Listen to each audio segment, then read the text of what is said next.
বেঁধে স্ত্রীকে বেঁধে এখানে ব্যাপক মারধর করছে। আপনারা দেখতে দরজাটা খোলো। খুলবো না? কে কারণটা কি? হ্যাঁ, তোমার স্ত্রী তুমি যে এই মারতেছো, হ্যাঁ এই জন্য চুল কাটছো? হ্যাঁ, ওর কথা দিবি না, ওর কথা হাত দিবি না। তুমি তুমি এই হ্যাঁ পলায়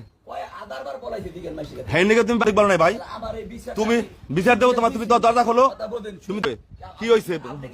হ্যাঁ, কে বিচার দেবো? তোমার তোমার তুমি ব্যস্ত হও না, তুমি তুমি ব্যস্ত হও না, তুমি ব্যস্ত হও না, পুলিশ আসবে। হ্যাঁ হ্যাঁ ঠিক আছে। হ্যালো ভাই। বউ আমার দিয়ে দিয়েছে। জি জি জি, হ্যাঁ আপনি একটু আসেন ভাই। আমি যুগান্তরের সাংবাদিক ভাই। একটা স্ত্রীর এইভাবে তুমি মারতে পারো না। আমার স্ত্রীর শাসন করতে পারি। হ্যাঁ, এইভাবে চুল কোনো ফাংশন না। হ্যাঁ চুল কাটছি কে? হ্যাঁ চুল কাটছি কে? চুল কাটছো কে? হ্যাঁ ভাই, চুল কাটছে এবং কোবাইছে। এখন দরজা খুলতেছে না, এই নেশা করছে। দরজাটা খুলতে কইয়ারে দরজাটা খুলতেছে না। দর্শক আপনারা দেখতে পাচ্ছেন, আমি কিন্তু অনেক চেষ্টা করতেছি দরজাটা খোলার জন্য।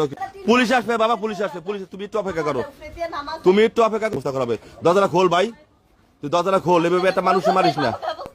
আচ্ছা নেবে নেবে, তুই নির্মি থাক। এই দরজাটা খোল ভাই। এ তোমার বাপের বাড়ি কোথায়? মুন্সিগঞ্জ। তোমার নাম কি? এ ওই ঘরে ঘুমাইছে?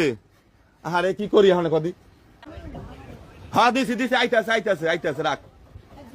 মুর্শিদপুর উপজেলা গয়লাকান্দি এলাকা। আর এই এলাকায় আপনারা দেখতে পাচ্ছেন, আপনারা দেখতেছেন পুলিশ আসতেছে।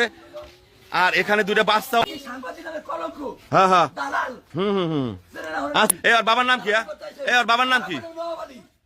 হ্যাঁ বাবার নাম ওই যে কয় এলাকার লোকজন কয়। হ্যাঁ হ্যাঁ